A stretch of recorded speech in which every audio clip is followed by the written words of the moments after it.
comme un homme qui marche seul et dans les ténèbres, je me résolus d'aller si lentement et d'user de tant de circonspection, en toute chose que si je n'avançais que fort peu.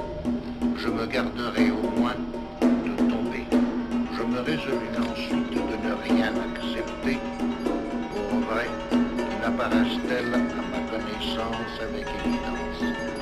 Aussi dès que l'âge me permit d'échapper à l'autorité de mes maîtres, je fis entièrement l'étude des lettres et me résolus à ne pas chercher d'autre science que celle qui se trouvait en moi-même ou dans le grand livre du monde. Au cours de ces voyages, il me semblait que je pourrais rencontrer plus de vérité dans les raisonnements que chacun fait touchant ses affaires que dans ce que fait un homme de lettres dans son cabinet.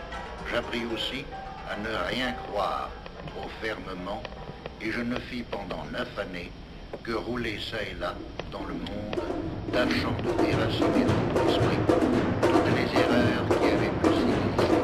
Je commençais alors de découvrir les fondements d'une science admirable et appris à conduire par ordre mes pensées, en commençant par les objets les plus simples et les plus aisés à connaître, pour monter par degrés à la connaissance des plus composés. Je pris donc pour modèle ces longues chaînes de raisons, toutes simples et faciles, dont les géomètres ont coutume de se servir.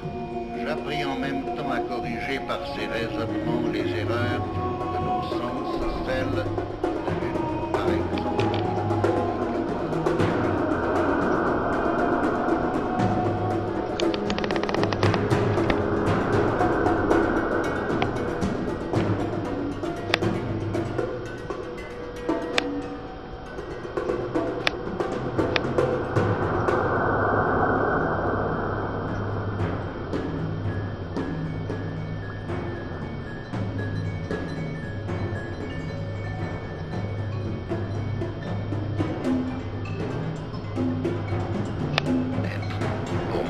Par degrés à la connaissance des composés.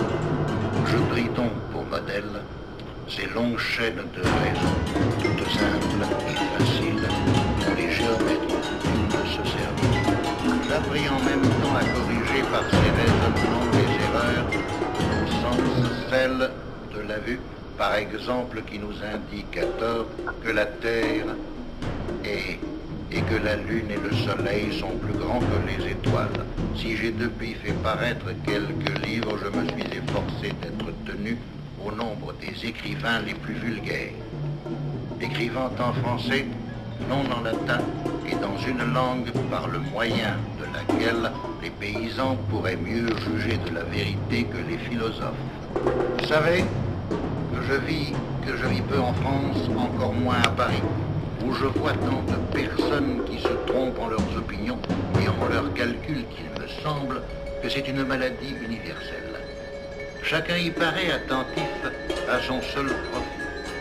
Mais cela, je le vois, n'est encore qu'une vérité incomplète, puisque vous êtes là, vous, mes amis, vous, mon cher Mersenne, dont l'amitié me réchauffe et me montre que je ne suis pas tout à fait étranger en mon propre pays.